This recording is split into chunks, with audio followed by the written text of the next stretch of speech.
let's go live to the independent MP for Wentworth now, Allegra Spender. Allegra, thanks for your time. You're at the vigil last night. It was a moving tribute, and it was clear to me that this is a community that now lives with, you know, a kind of shattered peace. Look, I think it was a very moving vigil last night, and I think really important for everybody to come together because, you know, as everyone knows, and I think you know, Laura, you know, we're all connected somehow, both to Westfield, Bondi Junction, but many of us personally connected to the victims and their families as well. So I think it was really important for us to come together, and I think it will take us a long time for the community to really deal with what has happened. And I think many of us are particularly thinking of our young people and the impact on their mental health, including those violent images that they saw. Yeah, look, I think everyone grieves differently and at different rates and in different ways. And there is a degree of anger as well that this could happen. Anger that is not directed towards anyone in particular. But what do you think needs to happen? What is within, you know, government's capacity to help the healing process? Look, I think there are some really big issues that I think that the attack, I think, really brought into focus. And one of those is absolutely violence against women. And, you know, we know that, you know, 5 of the 6 victims were women. Most of the people who were injured were women. And, you know, most of the men involved who were injured were actually in security, so actually protecting other people. So I think, but this is an issue in this community as it is in any other community. And when I speak to the local police, 50%, up to 50% of their time is spent, for instance, on domestic violence. So I think from a violence against women, it is a hugely important issue. And for me, one of the big pushes is to how do we make sure we support, you know, the grassroots organisations in our community, but around our community that support violence, to support the survivors of violence against women.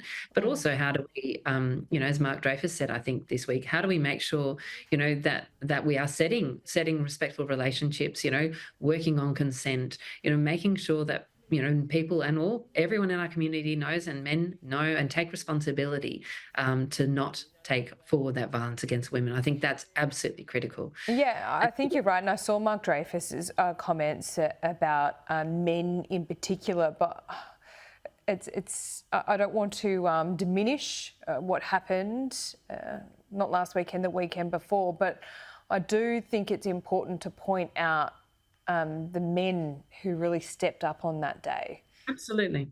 Absolutely right. And I think, you know, I think there are many men who stepped up, both the ones we've seen on the videos and also those, you know, who helped in terms of getting people into shops and protecting. And this isn't, you know, it isn't all men, but there's absolutely an issue in relation to violence against women that, you know, I think the men across the country need to take responsibility for, in terms of setting the tone with each other. And I think the other piece is mental health. You know, we saw both in the perpetrator who, you know, has had significant mental health issues, and how that, you know, we're still, you know, waiting to see, but it seems that was a significant factor. And, you know, how do we make sure that people get the help that they need, and the families the support that they need to deal, you know, to support them in times like that.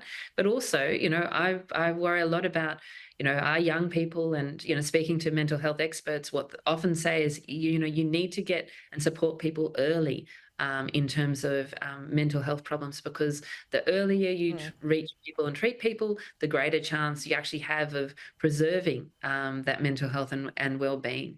And so for me, that is a big area. And we've actually got a youth action committee here who had already said youth mental health was their major area they'd like to focus on. And so we'll be working really closely with them on saying, you know, in our community in Wentworth, how do we support young people in particular with mental health?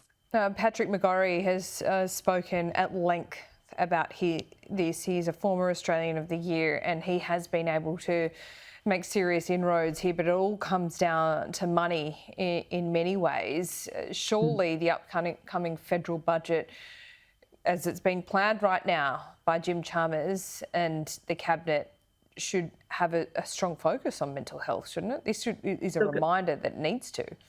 I think absolutely it's a reminder that mental health spending is absolutely critically important. And it's also how we spend the money, because I think we need to, like all government spending, we need to make sure we're working on spending that money on what makes the biggest difference. And so I think that's absolutely critical, that, that the budget covers that as well. Okay, Allegra Spender, thanks so much for your time. We'll see you soon.